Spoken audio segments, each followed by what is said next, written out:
Chapter 4. The Master in Persian Sufi Literature. It is not possible to follow an authentic spiritual path without the guidance of a master, and Sufism is certainly no exception to this universal rule.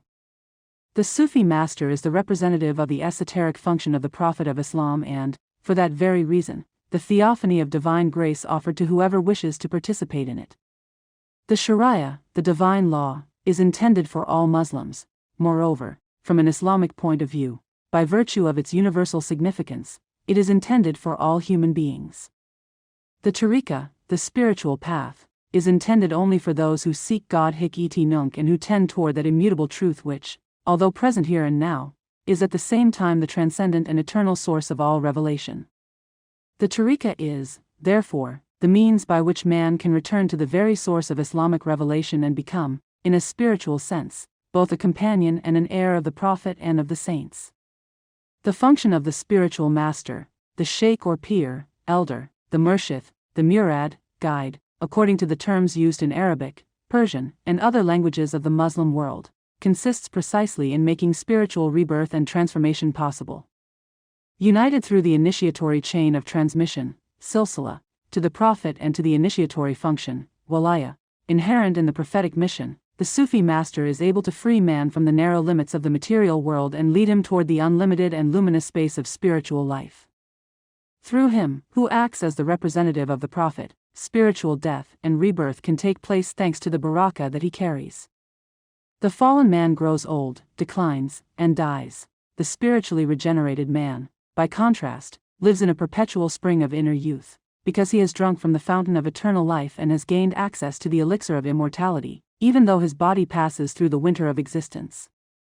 For this reason, the master, whatever his age, has the capacity to infuse youth into the disciple. To contemplate the perfect master is to attain the ecstasy and joy of the springtime of life. To be separated from him is to experience the sorrow of old age. I grew old with this affliction, but when you pronounce to breeze, all my youth returns to me.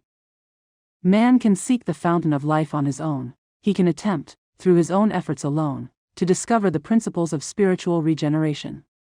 But this is a vain attempt, one that will never bear fruit unless he has at his side a master who imposes the necessary discipline. Just as no alchemical transformation can be achieved without the philosopher's stone, only the power of the sheikh can liberate man from himself, from his concupiscent soul, placing him in a condition to contemplate the cosmos in its true reality and to reach the ocean of universal being. Without the imperial power of Yams al-Haq of Tabriz, one could not contemplate the moon nor become the sea.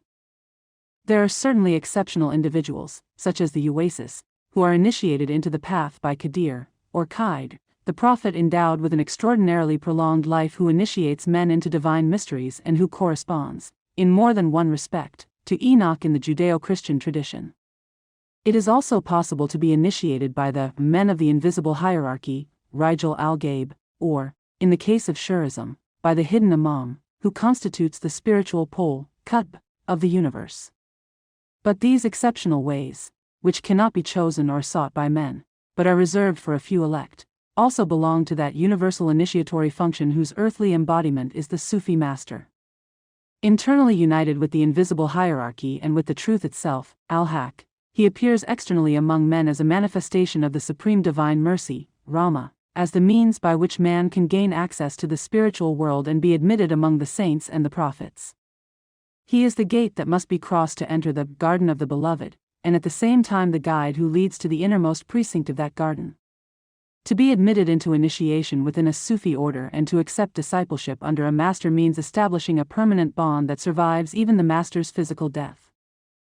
For the disciple, the master always remains mysteriously present, especially during the rites. For the disciple, the sheikh never truly dies, even though he has physically left this world. His spiritual guidance, irshad, and assistance continue after death. The spiritual master, whom Rumi called the celestial knight, passes through this earth, but the dust raised by the gallop of his horse remains. He continues to exercise his influence over the disciples, and the seed he planted in their hearts continues to be nourished and protected even after the temple of his body has turned to dust. Through his help, even from those ruins the seed can become a tree, one that rises toward the sky and spreads its branches from the horizons of the east to those of the west. Servant, be aware. The Lord of all the East is here. The blazing cloud of eternity reveals to you its flashing light. All that you say is nothing but an extension of his intuition. He speaks from the experience of vision, and therein lies the difference. The night of heaven passes, the dust of his passage rises in the air. He flew away, but the dust he scattered still remains suspended. Keep your gaze fixed on this vision, do not turn your eyes to the right or to the left. His dust is still here, but he is already in the infinite. Similarly, the majlis, assembly, of the Sufi master is the earthly image of the assembly of the saints. The disciple, fakir, who gains the privilege of entering this assembly through the initiation received from the master also obtains a place in the assembly of paradise, provided that he remains faithful to the master and to his teachings. Once the conditions of discipleship are fulfilled and perfection is attained within the assembly, his rank acquires a permanent significance that transcends this earthly life and extends beyond the grave. The master leaves an indelible imprint on the disciple. Through it, the perfected disciple enters into the assembly of his master in the other world. Through the perfection attained in the majlis of the Sufis, the fakir gains access to the royal celestial assembly, building for himself a sublime dwelling in the life to come. Friend, if you attain perfection in our assembly, your seat will be a throne, and you will obtain whatever you desire.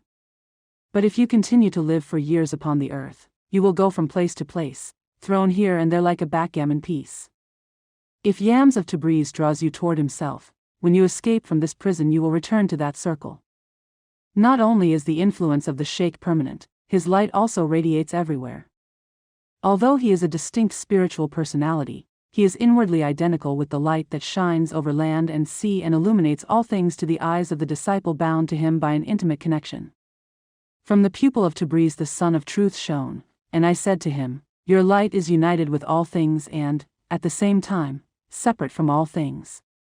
This light illuminates the heart of the disciple and transforms him from a perishable and transient being into an incorruptible and eternal substance. And this transformation from the transient to the permanent, from the mortal to the immortal, is due to the spiritual influence of the Sheikh. The sun of the face of Shams al-Din, glory of the horizons, never shone upon anything perishable without making it eternal.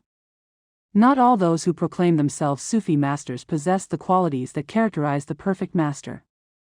Therefore, the disciple must not limit himself to seeking a master, he must also ensure that the sheikh or peer to whom he entrusts himself is truly the guide capable of leading him through the precipices of the path to the supreme goal, realization.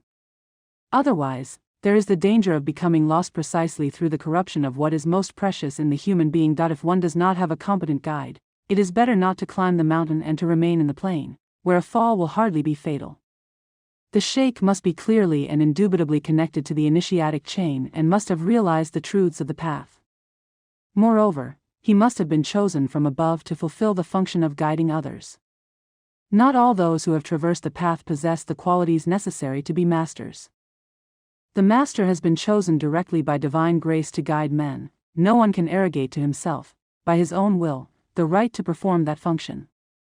To be an authentic master, it is necessary to know not only the particularities and difficulties of the path, but also the very soul, the psychic substance of the disciple being guided. The presence of a perfect sheikh, although indispensable, is not in itself sufficient. He must also be the appropriate master for a given disciple. Not all sheikhs can be masters for every disciple. The disciple must find the master capable of conquering his soul and mastering it, like the eagle or falcon that plunges from the sky upon a sparrow. O splendor of truth, O Hossein al-Din, take 1 or 2 leaves and add them to the poem describing the elder. Although your fragile body has no strength, without the sun of your spirit we would have no light. Although you have become a burning wick and lamp, you are the guide of the heart, you are the end of the thread that leads. Since the end of the thread is in your hand and will, the beads of the heart's rosary come from your generosity. Write that which belongs to the peer, to the guide who knows the path. Choose the peer and regard him as essential on the path. The peer is like summer, the others are like autumn. The others are like night, the elder is like the moon. I have given my young fortune, Hossein al-Din, the name of peer, because he has been made old by truth and not by time. So ancient is he that he has no beginning, such a pearl knows no rival. Truly, old wine becomes stronger, Truly, old gold is more esteemed. Choose a peer, for without an elder this journey is full of misfortune, danger, and terror. Without a companion you may lose your way even on the road you have often traveled. Therefore do not travel alone on a path you have never seen before, do not turn your mind away from the guide. Accepting initiatic guidance from someone who is not a perfect master is extremely dangerous, for it can completely destroy the possibility of spiritual realization and may even expose the soul to demonic influences. The potential for spiritual development is present in man, but if it is not properly realized it becomes corrupted, like a damaged seed from which no tree will ever grow. As for the master, murad, meaning one who has been initiated and has followed the path, he is one whose initiatic power, walaya, for directing others has reached such a degree that he can perfect those who are imperfect, and who intuitively knows the various types of capacities as well as the diverse methods for guiding and educating disciples. Such a person is a pilgrim attracted by divine grace, Salikai Majdhub, who has crossed all the deserts and precipices of the concupiscent soul along the path, Suluk, and who then, by divine call, has returned from the stations of the heart and the ascents of the spirit, attaining the world of vision and certainty and reaching the state of contemplation and verification. Or he is someone who traverses the path, Majdhub-i Salik, attracted by divine grace, and who previously, with the help of that heavenly call, passed through all the stations until reaching the world of vision and the unveiling of divine realities, and who then retraced the stations and stages of the path in reverse, thereby rediscovering the truth of contemplative knowledge. Both of these are spiritual guides worthy of being followed. By contrast, the immature pilgrim, Salik, who has not yet crossed the narrow passage of spiritual struggle and effort by which the space of spiritual vision is attained, or the immature person drawn by divine grace, Majdhub, who still does not know the seductions scattered along the path, nor the reality of the stations and stages, nor the traps and dangerous passages of the way. None of them yet possesses the right to the rank and function of spiritual master, Sheikhakat. The initiatic power required to influence the spiritual possibilities of the adept and to form disciples according to the laws of the tariqah has not been entrusted to them. Any influence exerted by such people upon the soul of men is more harmful than beneficial. The existence of the disciple and his potential for spiritual perfection can be compared to an egg in which the possibility of becoming a bird is contained.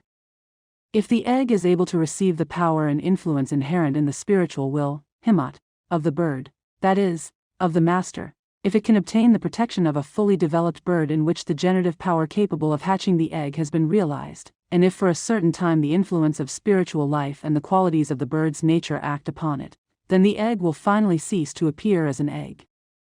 It will take the form of a bird and become capable of attaining the perfection of its possibilities. But if the egg is incubated for some time by a hen incapable of flying or not yet fully developed, and therefore lacking the power needed to hatch the egg, then the possibility of its becoming a bird will be destroyed and there will be no way to restore it to its original state.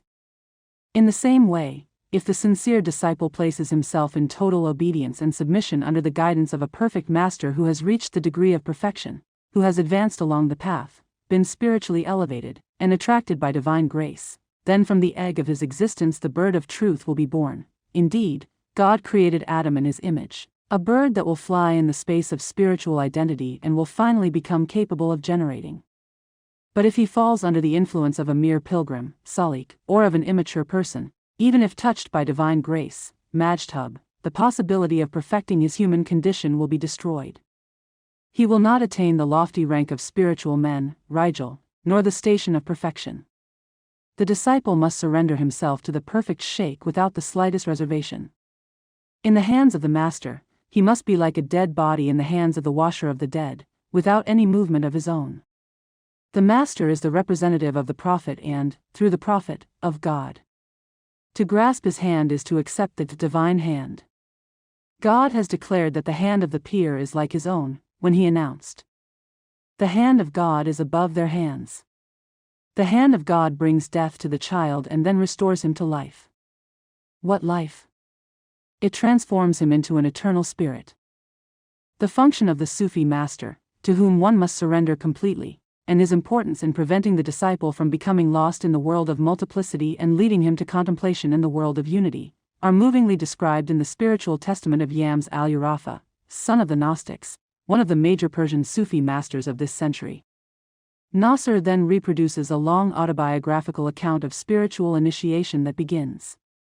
This humble fakir, Seyyed Hossein ibn al-Rida al-Husseini al-Tirani al-Ni'mat-Allahi, was favored by divine grace in the year 1303 of the Hijra when he met His Holiness, model of the Gnostics, pole of the travelers of the path, Sheikh Abd al-Quddus Kermanshahi. This humble fakir, Seyyed Hossein ibn al-Rida al-Husseini al-Tirani al-Ni'mat-Allahi, was favored by divine grace in the year 1303 of the Hijra when he met His Holiness, full of grace, model of the Gnostics, pole of the travelers of the path, leader of holy prayers, Sheikh Abd al-Quddus Kermanshahi. At that time all my interests were directed toward the study of the official sciences. I possessed some knowledge of medicine, philosophy, mathematics, geometry, astronomy and astrology, jurisprudence and its principles, grammar, geography and prosody, and I devoted myself both to study and teaching. But he had no knowledge of the problems of Sufism or of the laws of spiritual poverty and gnosis. He was ignorant of the science of truth and of the subtleties of divine knowledge. His attention was directed exclusively toward the problems of the official sciences, toward debates and discussions on texts, but not toward inner purification, the refinement of the soul, or contemplation.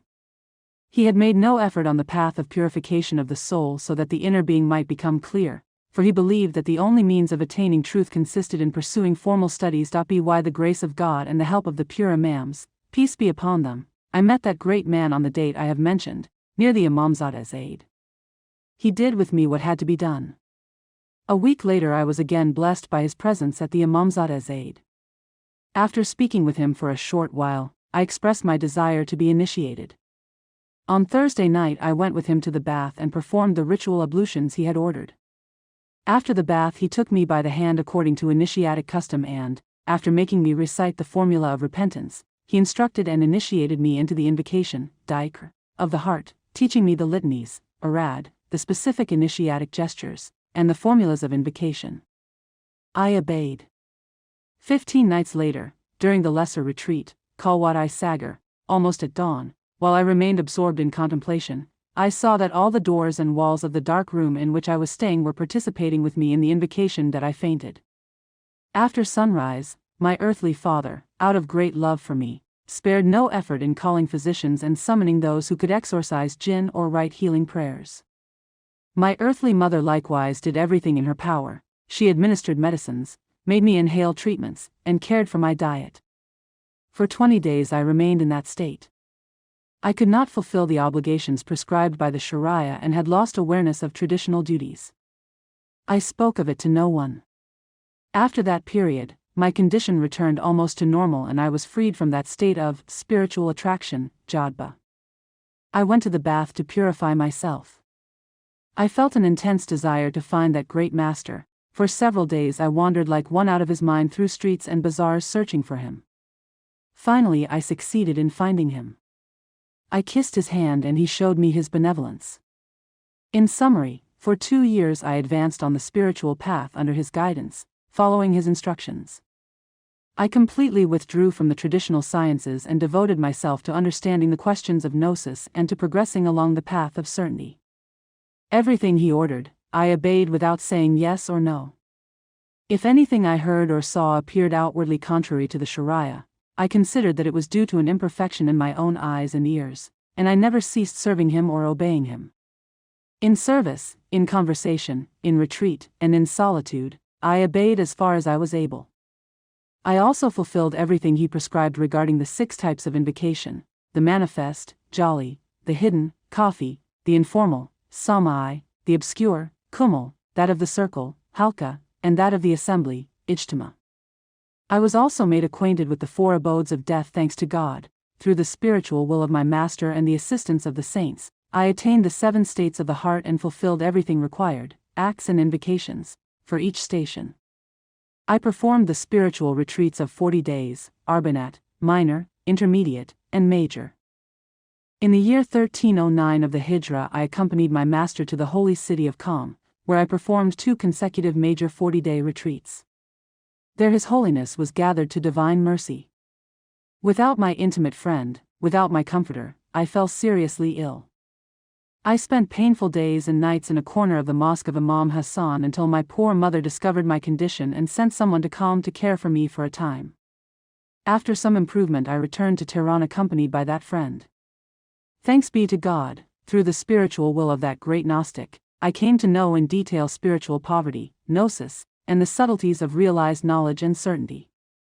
I attained the state of annihilation in God, Fana, and subsistence in Him, Baka.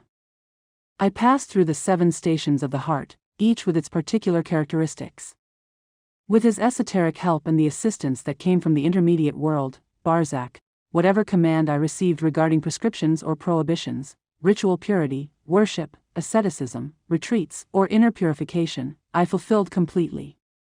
And I never ceased to serve, in every possible way, the creatures of God. The hidden Imam and the spiritual master. When speaking of the Sufi master within the Persian context, one cannot omit the function of the 12th Imam, the hidden Imam, both within Shurism and, more generally, within the Sufism developed in the Shuri world.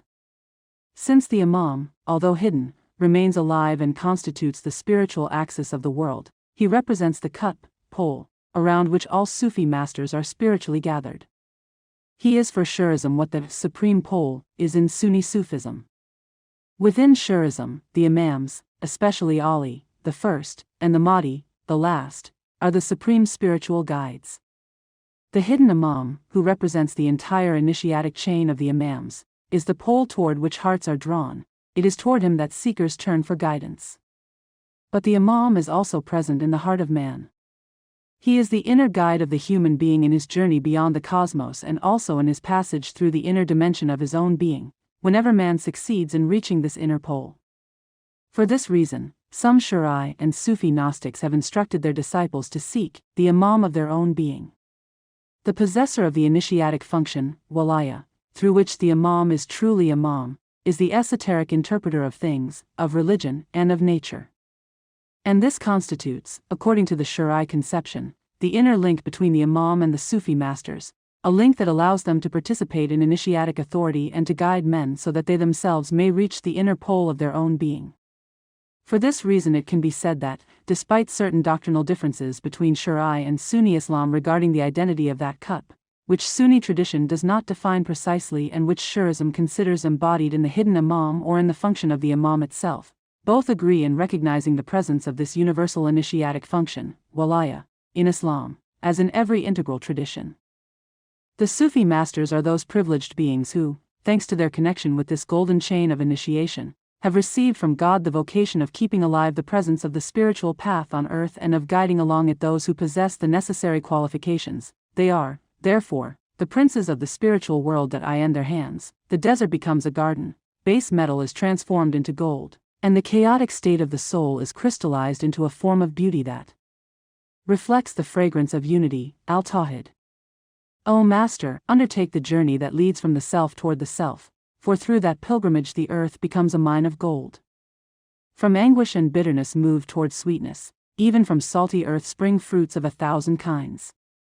Contemplate these marvels under the sun, pride of Tabriz, by whose light all trees are adorned with beauty. Chapter 5. Most Sufi treatises of all periods have been devoted to the spiritual states experienced by the adept and through which he passes along his journey on the path, tariqa, leading to God. The emphasis placed by Sufi masters on this subject, whether in describing the stations and states of the path or in enumerating the spiritual virtues to be acquired by the disciple, stems from the fundamental importance that knowledge of spiritual states has for all those who seek to traverse and transcend them in order to reach the divine presence. If we abandon the mistaken and incomplete conception according to which man is a creature composed only of body and intellect, a view due mainly to Cartesian dualism and to a defective interpretation of certain scholastic doctrines, and return to the traditional conception of man as a being composed of body, soul, and spirit, corpus, anima et spiritus of Hermeticism and other sapiential doctrines, the relevance of spiritual states becomes clearer. The spirit is, like the heavens, luminous and unchanging above the horizons of the soul. It is a world that, although not identical with God, is inseparable from Him, so that to reach it is already to stand at the threshold of paradise, in proximity to the divine. The body also carries within its objective and natural existence, though not necessarily in its subjective psychic aspect, There are traces of the Creator, vestigia Dei, so that it can be regarded as a temple of the Spirit and play an entirely positive role in the very process of spiritual realization. What remains of man, that is, the soul, is precisely that which is subject to spiritual activity. It is the lead that must be transmuted into gold, the moon that must be united with the sun, and, at the same time, the dragon that must be slain so that the hero may attain the treasure. Treatises on spiritual discipline are addressed to man in his still unregenerate, fallen condition, to use Christian terminology. A man in such a condition is precisely one who identifies himself solely with his psychic substance, that is, with his intellect, without realizing that this is nothing but the reflection of the intellect upon the psychic plane. He identifies himself with the soul that has not yet experienced liberating contact with the spirit, therefore he lives imprisoned in the world of sensible impressions received through the body, together with the logical inferences drawn from that world, and immersed in a dark subjective labyrinth penetrated by passionate impulses. The spiritual path is nothing other than the process by which the roots of the soul are torn from the psychophysical world to which they are attached and then transplanted into the divine. This implies a radical transformation of the soul, made possible by the grace of revelation and initiation, until the soul itself becomes worthy of being transformed into the mystical bride of the Spirit, worthy of union with it. To attain God, the soul must come to resemble Him. Hence the meaning of the spiritual stations and states that the soul must experience, as well as of the spiritual virtues it must acquire, which characterize the various degrees of the soul's ascent toward God. Indeed, each virtue constitutes a condition through which the soul must pass and which it must permanently realize. If we recall the famous definition of Sufism given by Junaid, Sufism is the work that God performs in order to make you die to yourself, so that you may be resurrected in Him. It becomes natural to understand how the spiritual virtues and the corresponding stations and states are so many moments of the soul's death to its base and accidental nature and of its resurrection, in divinis. This is why the greatest of virtues is sincerity, a virtue opposed to all the obscure tendencies of the soul, and the highest of stations is subsistence in God, which is precisely identical with resurrection in Him. The goal of Sufism is, of course, the attainment of God, the truth, al-haq, and not the acquisition of any particular state. But since man is not only an intelligence capable of discerning truth and knowing the absolute, but also a will, virtues necessarily accompany the total adherence of man to truth. For, truth, when it appears at the level of the will, becomes virtue, and is then truthfulness and sincerity. Likewise, since the goal of Sufism is to reach God and not the world of action or the attainment of a created thing, virtues are not merely moral acts, but interior states inseparable from the intellectual and spiritual meanings linked to the world of the spirit. Truths make us understand virtues and recognize their full cosmic scope and spiritual efficacy. As for virtues, they lead us to truths and transform them for us into concrete, visible, and living realities. If the treatment of spiritual states in Sufism is inseparable from that of the virtues, Mahasin or Fadail, it is precisely because a particular virtue is not conceived as an external act or attribute, but as a mode of being and therefore possesses a definite ontological aspect. For this reason, in the classical exposition of the states and stations of the soul we always find the enumeration of virtues. A state or condition such as patience, sabr, or trust in God, tawakkul, is a virtue in the sense that, when the soul attains such a state, it does not merely possess that virtue accidentally, rather, its very substance is transformed to such an extent that, at that stage of the path, it in a certain sense becomes that virtue itself. This ontological dimension of the virtues is what makes their study inseparable from that of spiritual states. As we observe in numerous ancient and modern Sufi treatises, naturally, the Sufis insist that the goal of Sufism is not to attain this or that virtue or spiritual state, but God Himself, beyond all states and all virtues. But in order to reach what is beyond virtues, man must first possess them. In order to attain the state of annihilation and subsistence in God, he must have previously traversed the other states and stations. The Sufis, says Abu al-Hasan Nuri, disciple of Junaid, are those whose souls have been purified from the impurity of human nature, those who have cleansed themselves from the misery of the concupiscent soul and freed themselves from desire, until they come to rest before God and in the highest degree. They have escaped from all that is other than Him. They possess nothing, and by nothing are they possessed. During this purification of the soul and its liberation from all passions and carnal desires, it is necessary to cultivate the virtues and to pass through the various spiritual stations. If the soul were not separated from the spirit by the veil of passion and ignorance, it would already possess the virtues and would have no need to cultivate them. But precisely because that veil separates the soul from the light of the spirit, which is the only means of direct knowledge of God, there must be a spiritual discipline, a death and resurrection of the soul, so that it may be adorned with the virtues that render it worthy of the divine presence. In the Mahasin al-Majalis, the ornaments of the assemblies, which contains one of the most profound analyses of the spiritual virtues of Sufism, the Moroccan Sufi Ibn al-Arif writes, "If it had not been prevented by the darkness of separative existence, the light of the unseen would certainly have manifested.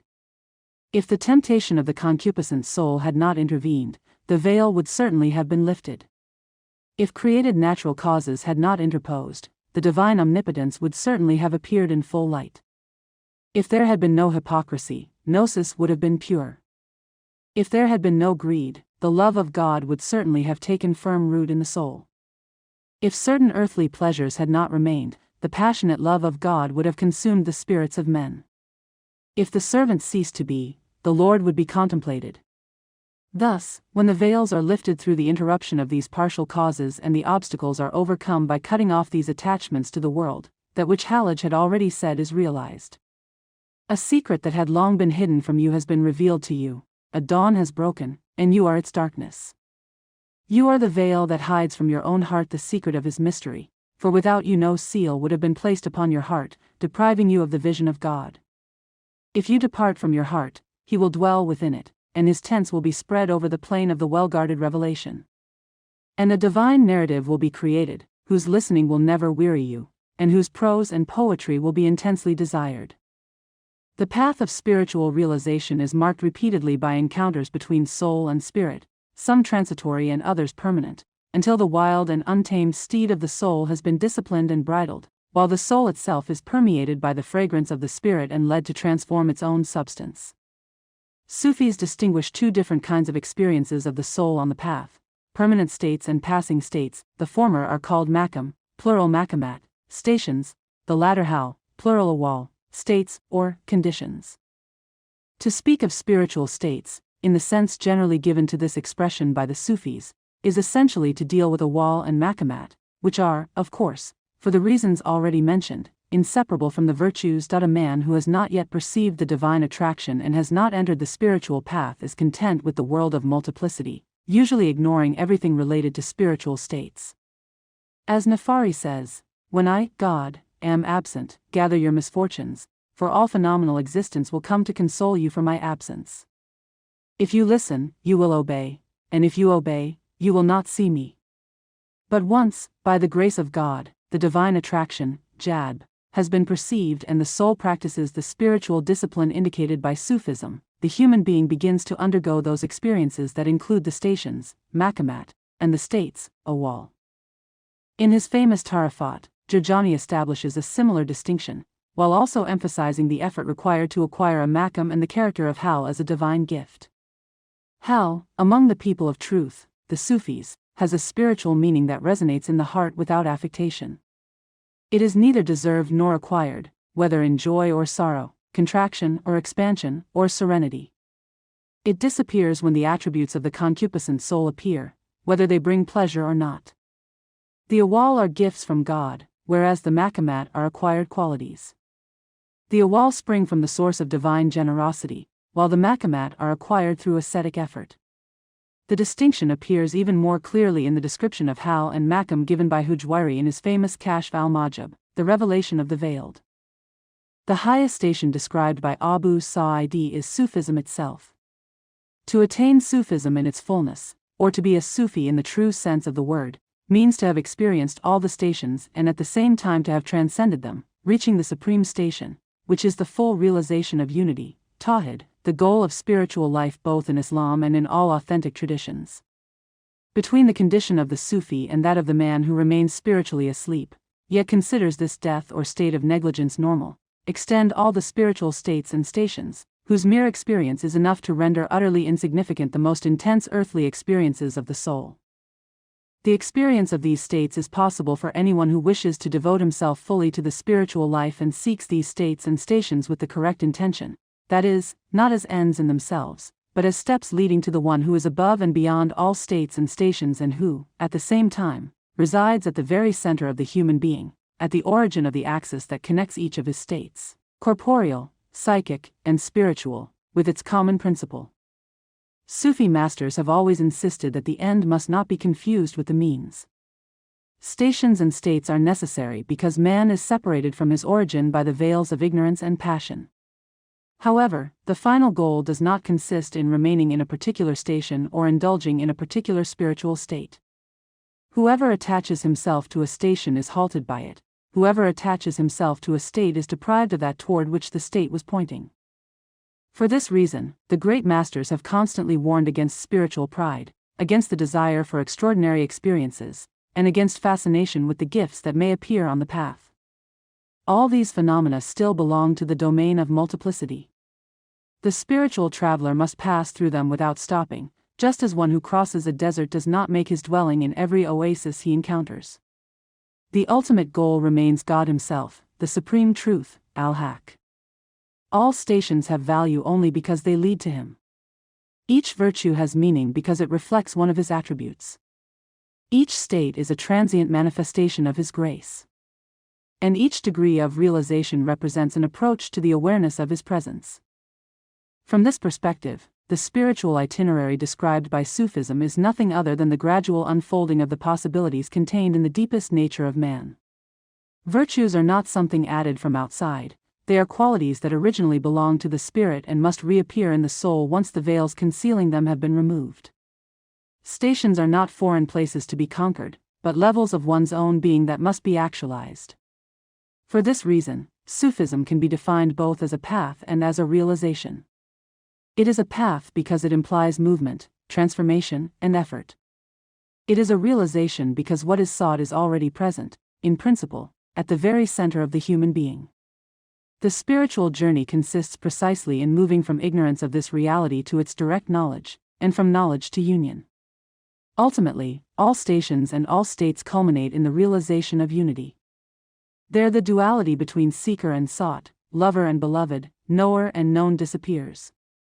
The soul, purified and transformed, becomes a mirror of the spirit, and the spirit, reflecting the divine light, leads the human being to the contemplation of that which has always constituted the innermost reality of his own being. Chapter 6. Man in the Universe, Permanence in Apparent Change. One of the central themes of Sufi doctrine concerns the position of man in the universe, for it is precisely from this position that man must necessarily begin the spiritual itinerary that will ultimately lead him beyond the cosmos. Many spiritual truths of striking evidence have appeared unacceptable precisely because, in the West over the last 2 centuries, and especially since the rise of evolutionary theories, the true image of man's position in the universe has been distorted. To fully understand the teachings of Sufism, it is therefore necessary to examine once again the relationship between man and the world that surrounds him in light of the problem of change and permanence, thereby removing the obstacles that prevent a total comprehension of the reality that surrounds man and determines his becoming. From the perspective of the modern world, there is no domain in which change and transformation reign more absolutely than in everything concerning nature, the relationship between man and nature, and the knowledge of it. Modern science, which in past centuries acted as a catalyst for innumerable transformations in other fields, is itself founded upon change and provisionality. If it ceased to change and became immutable, it would cease to exist, at least as it is understood today. Moreover, since this perspective constitutes the only science of nature known to modern man, the entire relationship between man and nature, as well as human nature itself and the universe surrounding it, is viewed exclusively in light of succession and change. It is considered so evident that both man's position in the universe and his knowledge of it, not to mention the very object of that knowledge, are continually changing that any other point of view appears absurd and even incomprehensible to those who limit their knowledge to the horizons of the modern world. Contemporary man is bewildered by the very idea that any permanent element could exist in his relation with the universe, not because such an element does not exist, but because the problem is never considered from the point of view of permanence. It is often forgotten that, even before beginning to consider his relationship with nature under the aspect of change and permanence, man had already internally separated himself from the immutable principle of the intellect, the nous, which, together with revelation, constitutes the only stable and permanent axis of human intelligence. With the weakening of the intellectual and Gnostic elements within Christianity, by gnosis meaning that illuminating knowledge which Sufism calls irfan and which constitutes the essence of both Sufism and every authentic and complete spiritual tradition, the rational activity of Western man gradually moved away from the dual source of all that is immutable, stable, and permanent, revelation and intellectual intuition. From this resulted, on the one hand, the tendency toward nominalism, which destroyed philosophical certainty, and, on the other, the reduction of man, excluded from all transcendent element, to his purely human limits, such is the man of Renaissance humanism. This conception implied his complete insertion into change and becoming within factual reality. The external effects of such a view can be observed in the rapid transformation of Western society, which gave the Renaissance itself an essentially transitory character. During the Renaissance, however, man had not yet modified his conception of the universe. His science of nature remained, in essence, medieval, imbued with hermetic and scholastic elements.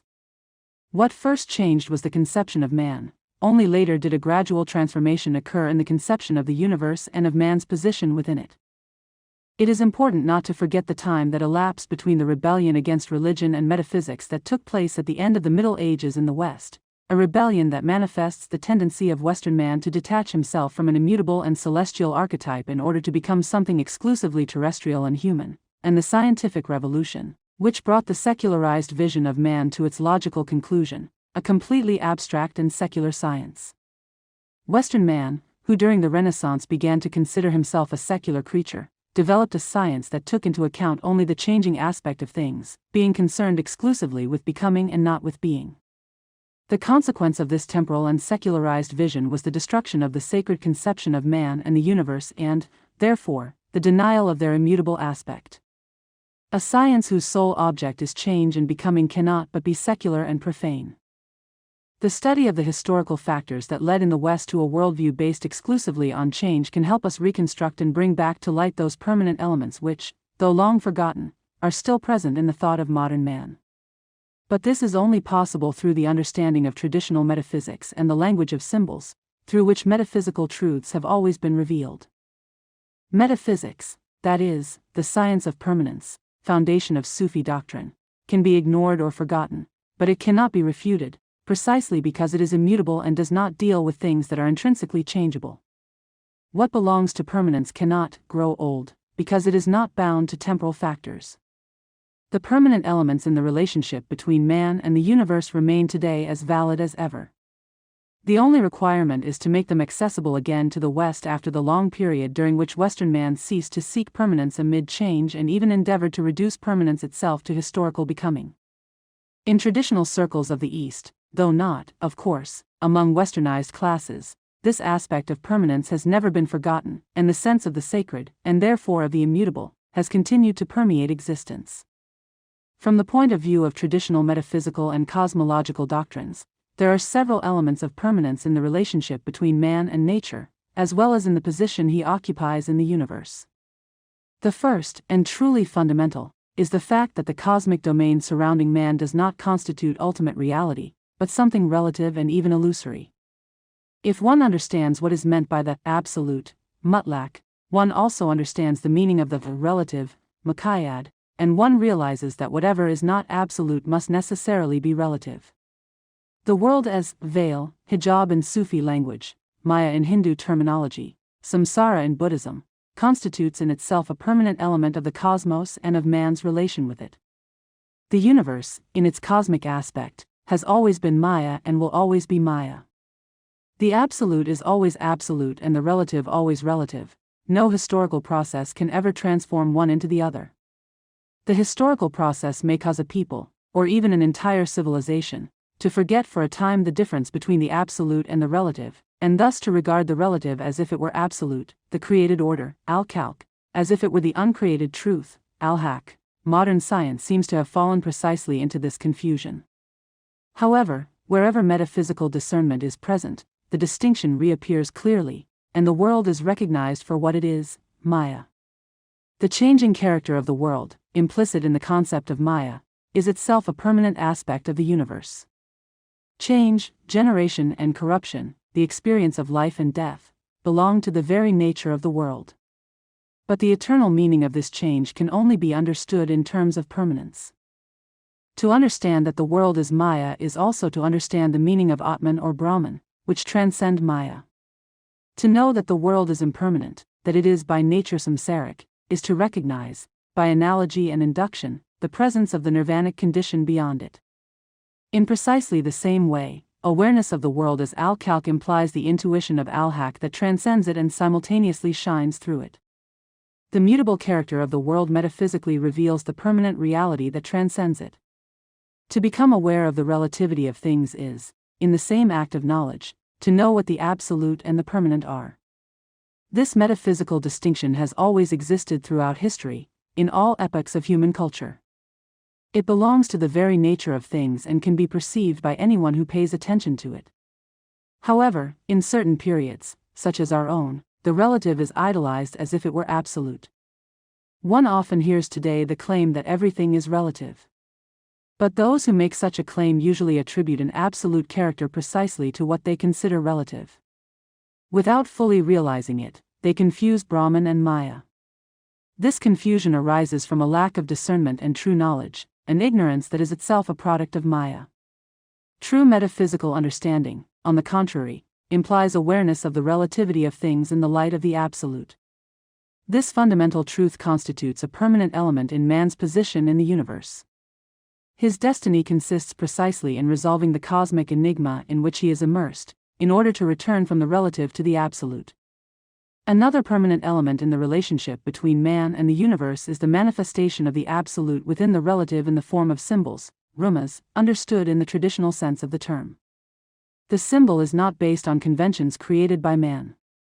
It is an aspect of the ontological reality of things and, as such, independent of human perception. It constitutes the revelation of a higher order of reality projected upon a lower order.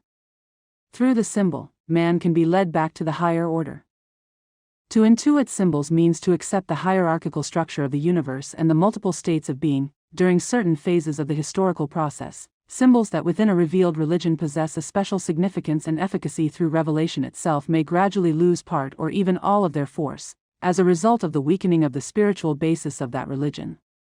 This is precisely what is occurring today in the process of demythologization. But the symbols that are transparent in nature are permanent and immutable. What the sky means symbolically, for example, the dimension of transcendence and the divine throne, al-Arsh, according to the Islamic image, is as permanent as the sky itself. As long as the sun continues to radiate its light, the sky will continue to symbolize the universal intellect.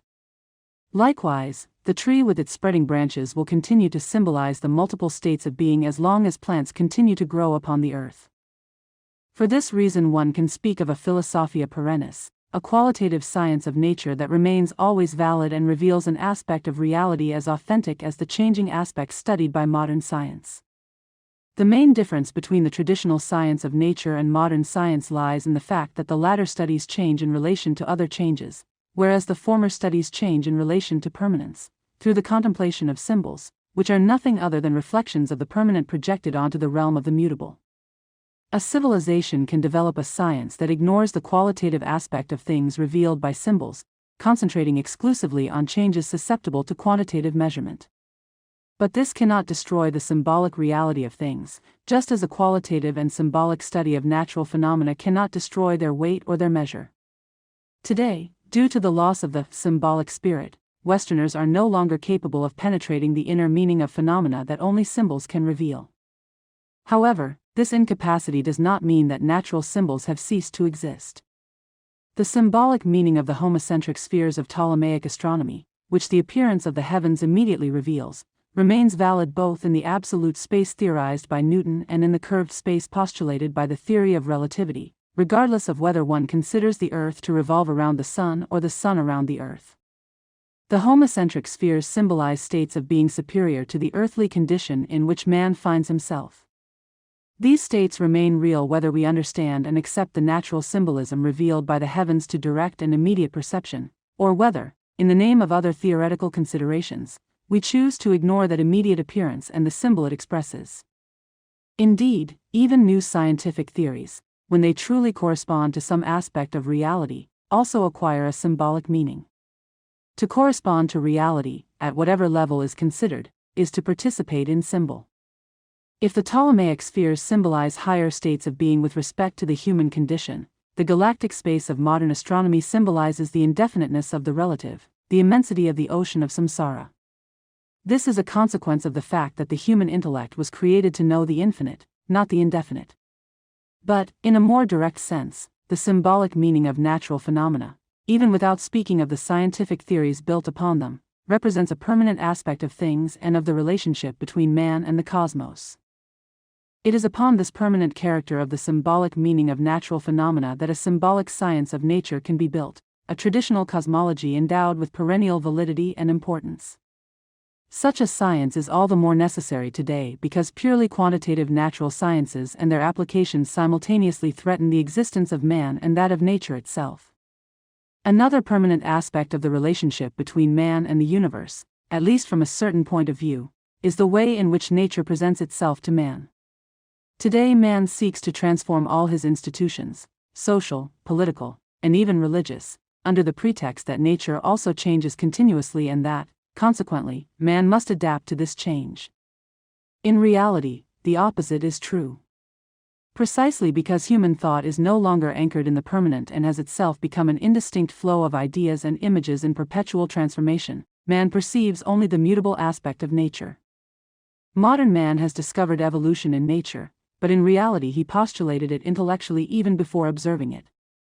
The concept of evolution is not simply the result of natural observation, but a consequence of the secularized mentality of modern man, cut off from all access to the immutable and projecting his own ephemeral condition onto external nature. Man always sees in nature the reflection of his own being and of the idea he has of himself. If we observe the world around us, we notice that the earthly environment within which men for millennia experience permanent reality has not changed in its general aspect. The sun still rises and sets today exactly as it did in the time of ancient or medieval man, who contemplated it as a symbol of the divine intellect. Natural forms continue to reproduce themselves with the same regularity and through the same processes as in earlier historical periods. Neither the petals of the rose nor its fragrance have changed since Dante and Shakespeare wrote about them.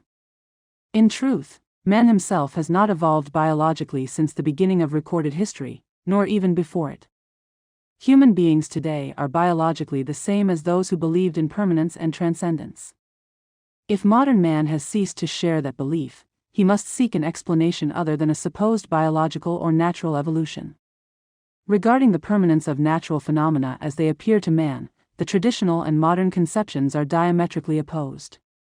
Today it is assumed that everything changes, and yet the hypothesis of uniformity is asserted with such certainty in geology, paleontology, and even anthropology that it is treated practically as an established law.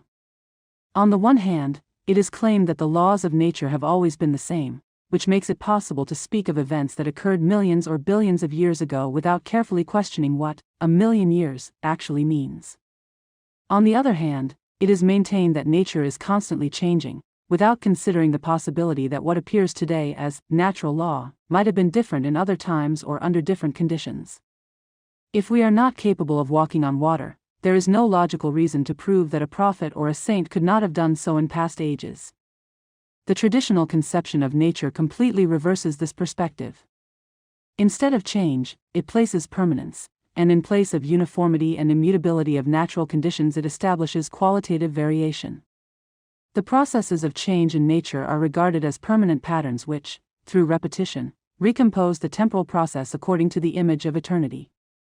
The apparent uniformity of nature is, in turn, modified by the doctrine of cycles, the yuga of the Hindu tradition or the al-adwar and al-akwar of certain schools of Islamic cosmology, according to which there is no simple mechanical repetition of the same schemes, but rather a qualitative difference between the various epochs, both in the cosmos and in human history. The modern inversion of these two orders of reality has destroyed the vision of permanence in nature, as well as the concept of qualitative differences between the various cycles.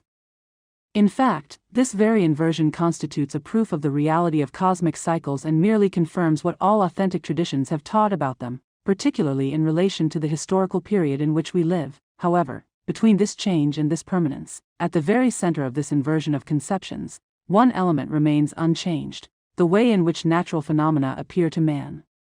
The sky, the sea, the mountains, the cycles of the seasons, these realities, which today manifest themselves exactly as they did thousands of years ago, save for certain qualitative differences, constitute the majestic testimony of the immutable manifested within the process of becoming. Men who love nature are essentially seeking the permanent, and nature itself refutes those who wish to reduce all reality to change and becoming. Philosophies confined to relativity have never arisen among peoples who live in contact with nature. They have always been the product of men who live in an artificial environment where both nature and the permanent elements it reveals to man are forgotten, along with those permanent factors rooted in the immutable layers of their own being.